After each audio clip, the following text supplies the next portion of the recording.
had the chance to go on a little news junket to Just Add Power. That facility houses their tech support, that houses their shipping, receiving, their training centers, all their executives and stuff like that. And it wasn't really about that. It was about their continuous sustainability message, right? They make their products to where they're not obsolete. They update the firmware for, products that were 10 years old. Down to the freaking bathroom. And give me a second. It has nothing to do with 3 shells. He doesn't know how to use the 3 seashells. I can see how that could be confusing. On this episode of AV Week, we take a look at the sustainability of AV systems from manufacturing through deployment. Microsoft Teams is in trouble with the EU, and we look at corporate TV production. All that and more next on AV Week. The network for the AV industry. What are you listening to? This is AV. This is AVNation. This is AVNation. This is AV Week, episode 628, recorded Friday, September 1st, 2023. The economy of green AV. This is AV Week, your weekly wrap-up of audio-visual news and information. My name is Tim Albright. I am your host.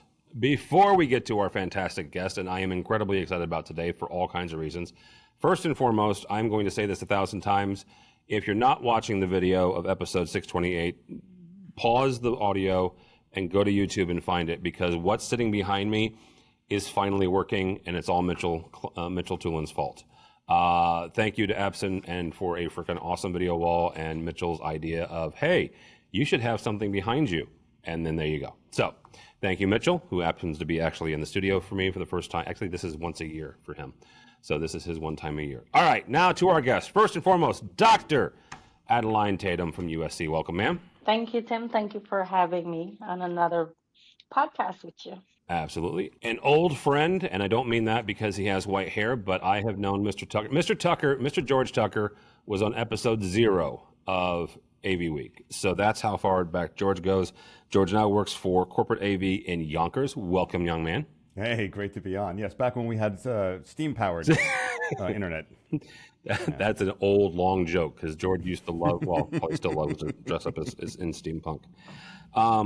And an unemployed young man that I found on the 405 in California, he's also a doctor, Dr. Josiah Way. Welcome, sir. Hey, Tim. Thank you so much for having me again. Absolutely. You, I say unemployed. We have known you for years of being with Adaline at USC. But by the time this posts, you will be fully ensconced where? I'm joining the wonderful staff there at the University of California, Los Angeles, as the Executive Director of Digital Spaces. So Good night. Will start. I know. Go Bruin. I'm being a suit. And a Bruin to boot. And a Bruin. I know. See, I swapped out my helmet behind. I see that. I'm already. I'm But you're a graduate of USC. Are they going to revoke your degree or something? I will say that I got a lot of congratulations, except from my old fraternity brothers. I can see that. All right. First story up for this week. Our friends over AV Network did a story about Prudential Financial. They have built a brand new video production studio in a separate building near its headquarters over in Newark. Not exactly close to Tucker, but close enough to throw something at him. The studio has multiple shooting zones and can be used to produce a variety of content, including interviews, group discussions, and news programs. The studio was designed by Provost Studio, which took a comprehensive, quote-unquote, approach to increasing the overall production value of the video content. The new studios have been met with positive feedback from Prudential and is expected to help the company create more compelling and impactful content. A couple things and features on that studio. 3 different shooting, actually more than that, multiple shooting zones. They've got chroma key, they've got a planar video wall, they've got a freestanding movable touch screen / whiteboard, all kinds of stuff. This is going to allow Prudential to do a lot more content. Here's why this is important in the context of this conversation. Prudential sells insurance, right? Insurance. It's not a production house. This is not, George used to work for a company called World Stage out of Secaucus, New Jersey. That was a production house, right? Mad Dog Studios in St. Louis. That's a production house. Prudential is not. They're a corporate client. They're a corporate customer. So, Adaline, I'm going to start with you on this. As we look at this, and we look at the various different types of AV users from higher education and USC, I almost said UCLA. I was going to get death threats there. USC has a fantastic digital experience that you guys have installed while Joe was there, right? You've got production facilities, you've got a podcast studio, you have a video wall, you've got an e-gaming center. As the price of this stuff goes down and the complexity reduces, are we going to see more and more education facilities, more and more corporate, kind of getting into the commercial version of content creation? Well, Tim, I hope so, because if anyone have the time to visit our digital creative lab, which of course was designed out of a flex space with the great visionary, my ex-boss, Joe Way. If you had the time to step into our space and see what we have here to offer, definitely more higher ed education institutions should take advantage of this. It's not like there isn't the funding out there. With education, you got to learn how to integrate new technology to make learning more flexible. Back to COVID, we had to just move into it immediately. It wasn't, oh, you have months to train someone. So when someone wants to learn and integrate and adopt certain technology into learning, it can happen. And I hope that more higher ed take advantage of these podcast studios, esport, capture rooms, because it can make learning fun and innovative. And just a quick example, my nephew, he's in Texas. He is 6 years old and he's going to a STEM school. And I just found this out. And he's like, Tia, I am so excited to be at school. My first week was amazing. I'm learning a lot of stuff, but you know what's best? It's fun. He's learning robotics. Like, we need to learn to utilize technology and AV in such a way that people want to come to school. Okay, so when I was 6 years old, we were learning BASIC, so with an abacus. All right, Joe, you Adaline mentioned the fact that you spearheaded this. If you were talking to an education facility, you're talking to a corporate client that says, you know what, I want to start this. This sounds fantastic to me. We can do it in house. How do they get started? Prayer for no. Love it. No, actually, it's interesting because even I'm gonna go off of what Adaline said, and don't let her fool you, because she is a person who trains everybody to be successful in the space like that, and that really is the key. If you look at the article about putting these production studios in, and how you said this is it's Prudential, it's insurance, right? Yeah. Well, the fact is, we are now content consumers, right? Our customers require us to look and act professional. It doesn't matter what vertical you're in, right? And if we're in higher education, does it make sense to put a production studio? Sure. The next demographic has grown up with, these things, for those who are watching the video, cell phones, Yep.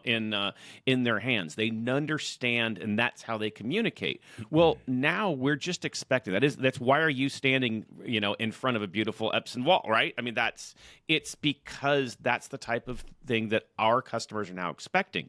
So when you want to do it, I would say, really, here's a long answer to a short question you asked, is what should someone do first? How do you plan this? Is one, do you have the people who can run it, right? Yeah. You have to make sure that you have the quality staff, but also helping your people understand, that your customers need that your customers are expecting it, because it is your professional image, right? The technology is actually the easy part. There's a ton of beautiful LED walls out there from a ton of manufacturers. The production equipment is there. You can go from hardware to a software to run these things, right?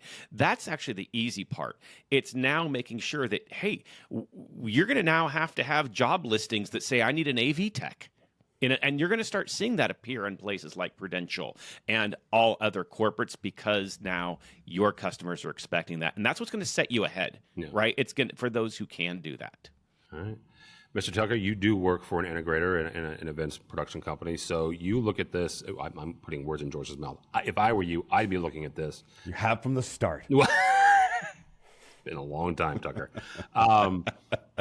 I'd be looking at this like, okay, sure, Prudential, we'll put the production studio in, even though that's what we used to do for you, right? So there's a little bit for some integrators, right? There's a little bit of tension there because it was a revenue source, right? Doing production for Prudential, doing production for American Express, for Ford, for whoever, Anheuser-Busch here in St. Louis, right? And then they suddenly wake up one day like, we want our own. Okay, so that tension is there, but what can or what should a corporate client, what should a higher education client expect from the integrator who may or may not have that tension, but also obviously has that expertise? Well, I mean, first of all, this comes in waves, right? It's sort of just like whether you have in-house labor or all freelance labor, especially in the live events market. Some years we're all about keeping all of our staff on salary. We want them trained in-house. And then a couple of years later, it's like, we need to spin off a percentage of that because of the way the market's going. And those people will be our freelancers. Hopefully they'll stay with us, and that's great. And we'll still make money with everybody. The same with installs like this. There's a push many years ago that in-house studios, broadcast network systems for like hospitals were the thing, and they still use them, but now they want more live events. They want more stuff that's in person. They want more multi-show, one-day or multi-day shows that involve really a crew setting up and breaking down and bringing that equipment in. So the tension is there, but we know how to, or if you're smart, we just flex with it. You take a moment, sigh, that part's over. Let's move on. I'm going to bring up something we did almost in episode 1. When you were a residential installer, if you were making your money off of hanging flat panels, your money's gone there. It doesn't happen anymore. This is all the way back in the early 2000s, right? This is the same kind of idea. So we want, when we come in there, is to be able to say, look, we'll give you the best signal chain and flexibility we can possibly design with you, knowing your needs, hearing what you want. And when you need us to be adjunct to that or add some other people because you're doing a bigger event, we're here.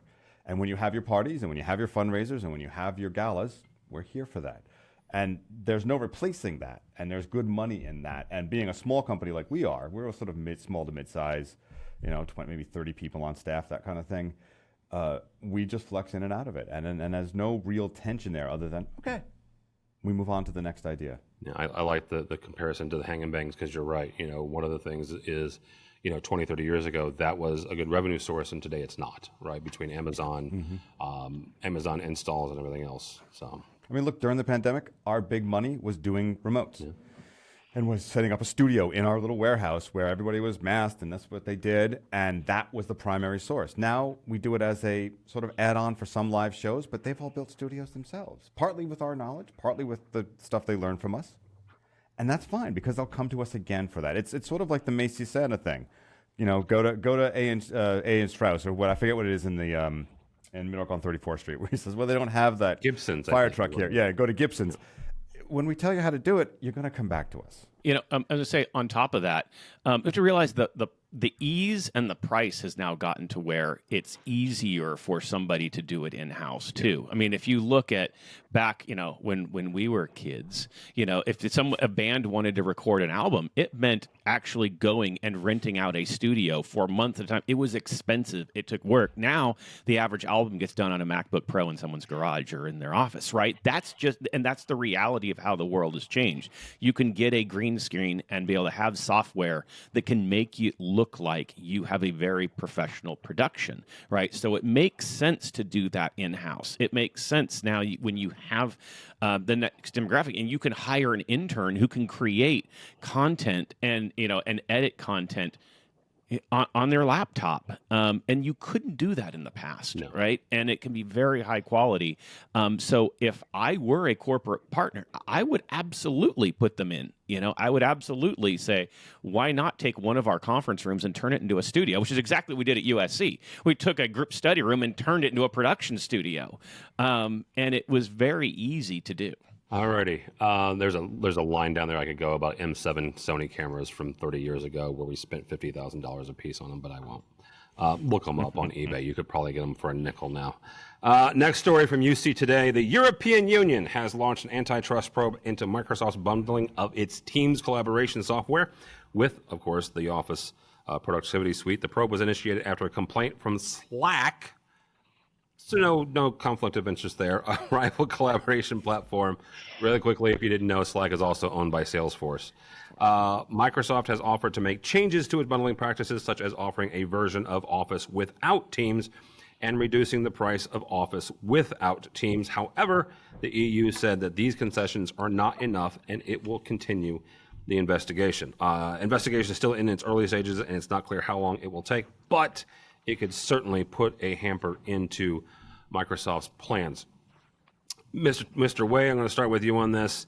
We have talked about collaboration and Teams versus Zoom versus Google Meet. You know, God rest the soul of Blue Jeans. We did that one last week.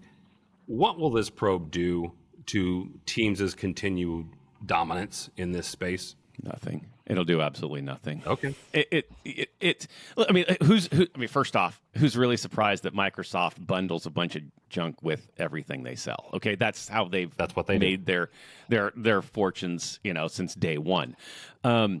But will it have some impact? I mean, separating it out and cost and having it be cheaper, sure. But the fact is, we live in a different world now. We live in a UC connected world. We're sitting here on a web browser recording your show, right? That's what we're doing, and that's how we live. So the fact is, will it impact their breadth and stretch? No, it won't. I mean, does Slack want you to, want to pull this probe up? Of course. Why? Because you can video conference through Slack, right? I mean, why wouldn't they want you to do it? I mean, if it wasn't Slack doing it, it would be Zoom trying to do it, right? Because that's just what companies do. But the fact is, it is, if you are a small business, mid-sized corporation, whatever, it is easier to bundle all of your applications together. It's why we all use them that way. And unless you have a specific reason to be on a different platform, you're going to pay. I would be very surprised if it ended up impacting the bottom line. Yeah. And when they say there's going to be a price difference, it's going to be like a nickel. Okay. I mean, they're going to make you, which may be why the EU said it wasn't enough. So, Chuck, on this one, if Microsoft is forced to unbundle Teams from their Office suite, what does that do to the landscape? Does that open it up for Zoom, Meet, any of the other 250, video conferencing platforms? Well, I don't think the other platforms are really excluded at this point. I mean, you know me, I've always been an anti-monopolist, and I don't like when they forced me to use IE or when it's now, Edge.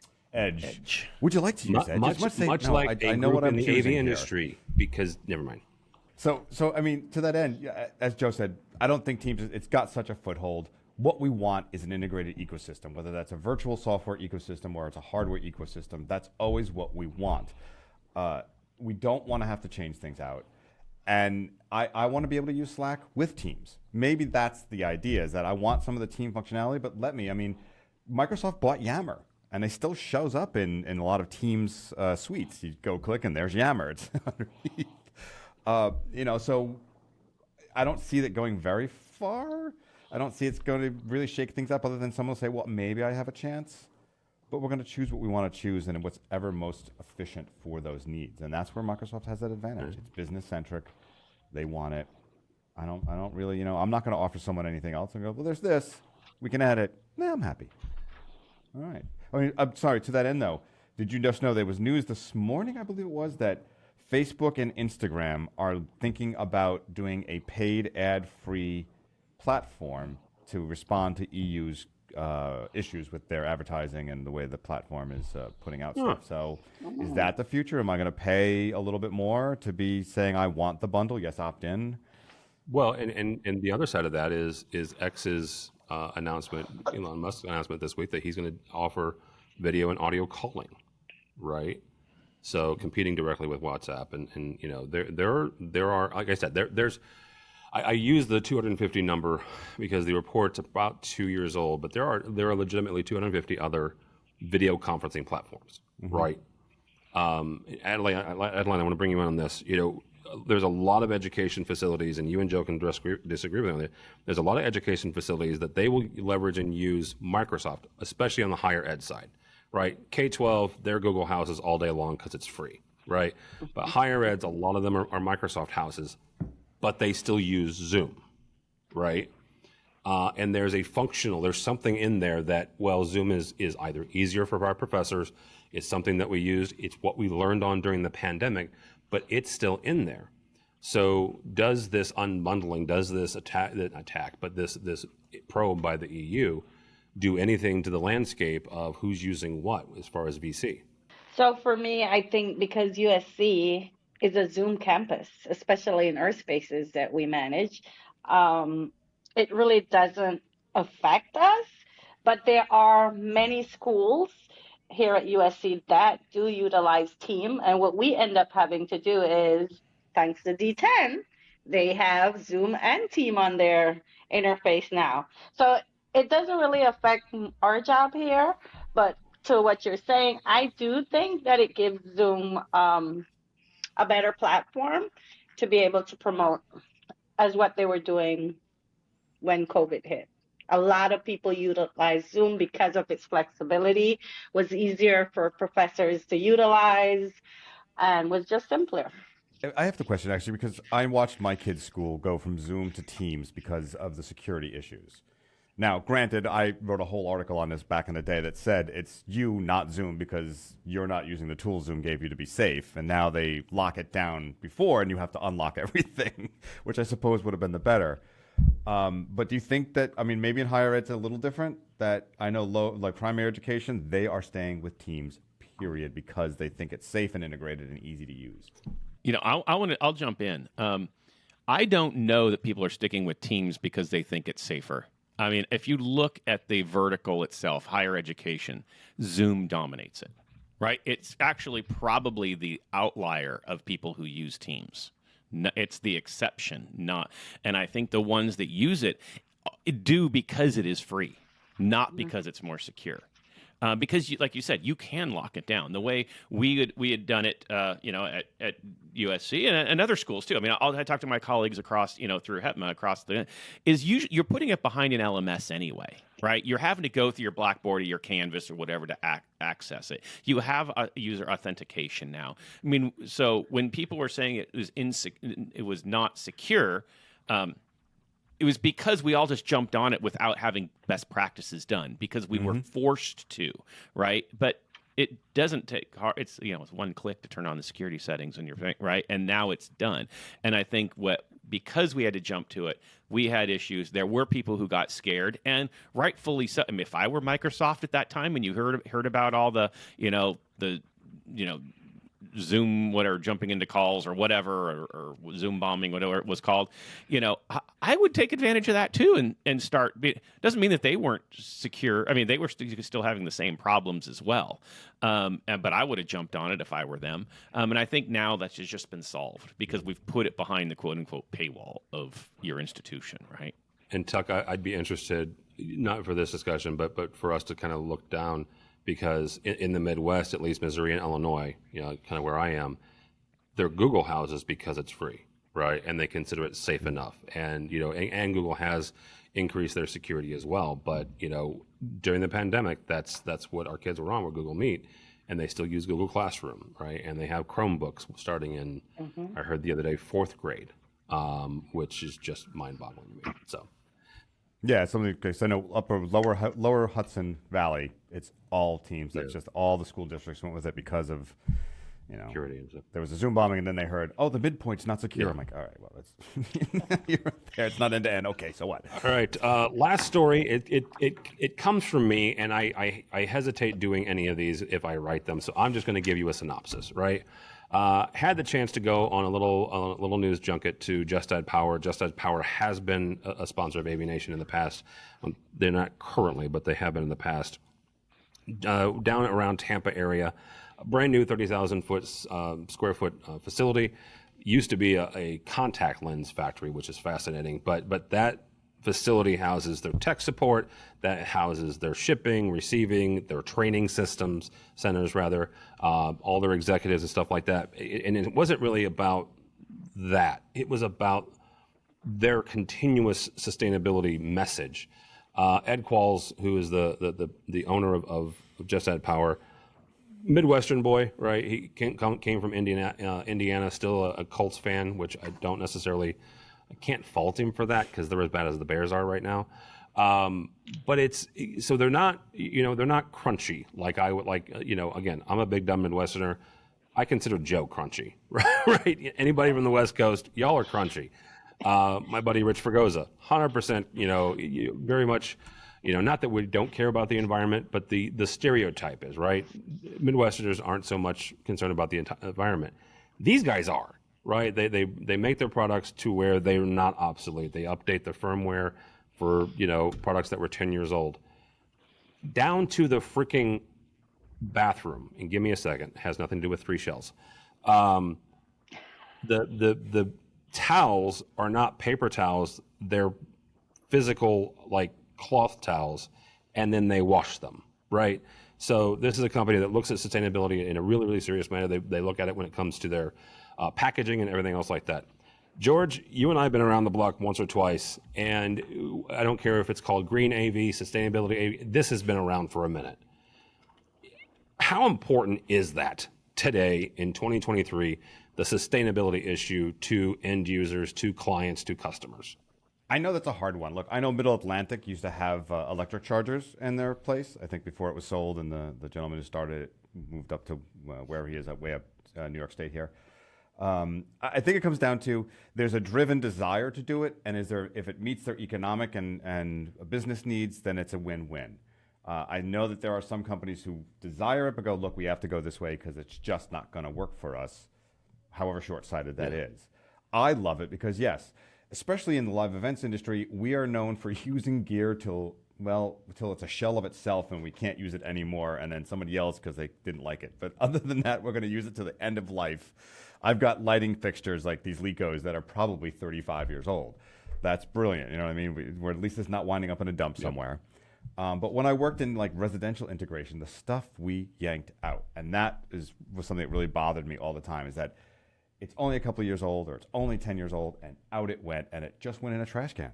And so having a company say, we want those boxes to be updatable, we want them to last an aeon. I mean, when I worked for Crestron, those boxes would last forever. There were systems that were put in the 90s and probably some in the 80s that were still chugging in the mid-2000s. I mean, and that was brilliant. They didn't do what some of the things needed, but man, oh man, just watching all that infrastructure come out. And I think it's somewhere else. One of the states, I can't remember where, requires that if you're in one of those industrial park buildings, when you move out, your infrastructure wire must go with you. You must take it out. I get part of it. It's a fire code thing, and it's about keeping things clean and safe. But man, oh man, that's a lot of wasted copper, and not much of it gets put into the recycle bin. You know what I mean? So I think it's something we need to address, and I think it's something we need to really push. Leads was a start. Maybe that becomes part of Leads. We need to have that as how old is the gear? Is it end of its life cycle? Let's find a way to give you money to keep it. All right, Adaline, same question to you. How important is the sustainability and the greenness of both the product, the gear, and the sustainability of the stuff we're putting in? For me, it's very important. Being a SAVE certified agent, if I must say that right now, here at USC, we had the privilege to get SAVE certified, again, thanks to Joe A.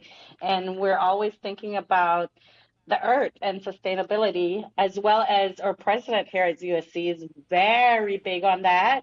Next week, we actually open our assignment Earth Hub here at USC. We have a whole week of sustainability events going on. They just started a master's program in sustainability that started this semester. So it's important. We have to learn to save our earth. We want to live longer, then we have to make sure we're doing the right things.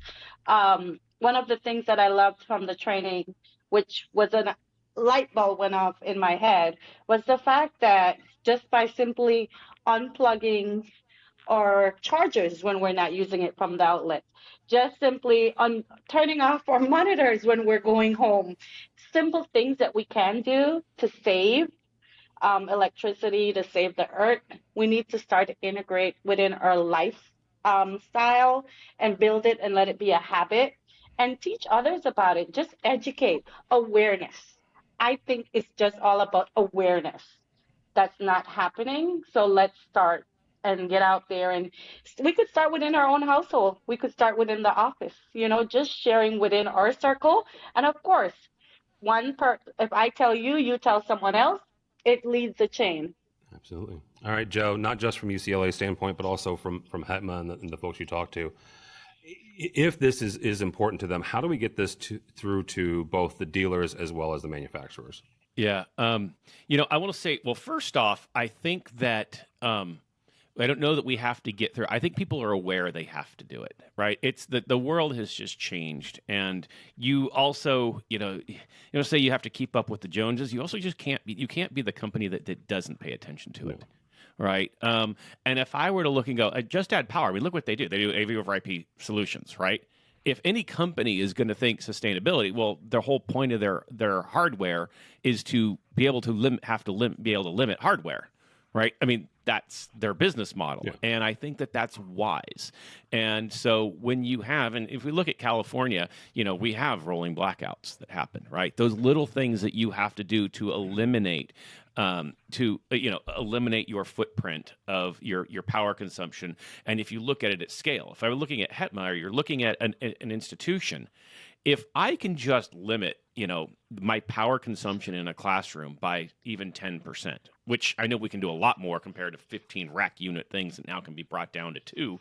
But let's look at, if you get rid of that, now put that across in scale, put that across, hundreds of spaces, that becomes substantial. And that becomes very substantial to the bottom line of an institution, right? And now if I go to my bosses and I say, hey, by the way, I'm going to put this in and look at how I can save us, not just, our consumption, that saves our bottom line.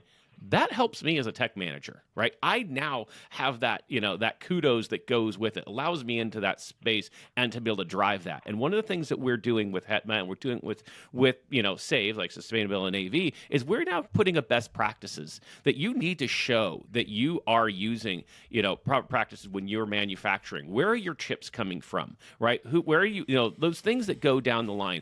Do you have something as a manufacturer where when this is done, you're not telling me to clip the power cable so no one else can use it anymore, right? Can we pass these things down? Are you helping with those and allowing me to think about the total life cycle of a product, not just, the idea of what it does? And I think that we're becoming more globally minded in that way as a society, right? And now I think tech managers have that ability to kind of push that.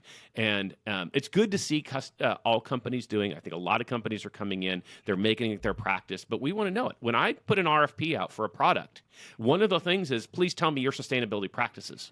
Are you following these things? And if they say no, that's the easiest way to now get dropped from that proof of concept. Oh, wow. Right, because I have to think that. All right. That's a good place to stop. Thank you all so much. Dr. Adaline Tatum, thank you, ma'am. How do people connect with you or USC? And that's not your part, Joe, anymore. Thank you for having me. Thank you for our wonderful other guests on the show. You could connect with me at tatuma@usc.edu or on LinkedIn, Adaline Tatum. Very good. Mr. Tucker, always good to see your young smiling face, sir. How can people connect with you? These days, professionally, I am on LinkedIn only. So there you can find me in the various chats and that stuff. Very good. And Dr. Josiah Way, how can people connect with you or UCLA or HETMA? Yes, you can find me at TD Albright on the Love it. or at Josiah Way on all the socials, and of course HETMA _org on all of the socials. Do encourage you to go to hetma.org and obviously see our sustainability, our Save a Second Life program, see how we partner for that. I love that you ended on that topic because it is important. So I encourage that. Also, I am excited. You can always find me ironically, Josiah Way at UCLA.edu. Huh? How about that? Full circle. Look at that. Full That's circle. Nice. All right. Do not follow me on the Twitters because at this point, this will post on Monday. The Bears are still in first place in the NFL season. because we haven't started yet. But go by the website if you would, please. AVNation.tv. That's AVNation.tv. You'll find this program and a host of others. I mentioned this is going to post on Monday, the 4th of September. Is that right? Yeah, 4th of September. I am heading to beautiful Denver, Colorado, the 7th through the 9th for CEDIA and CI Expo. A bunch of us will be there. Mr. Chris Netto has a date with a pineapple pizza. I'm going to keep saying it until he eats it, but also some really great folks as well. So we'll check that out. You can find that, all of our coverage of CEDIA at the website. All that and more at avnation.tv. That's avnation.tv. Thanks so much for listening. Thank you so much for watching. As all the time we have for AV Week.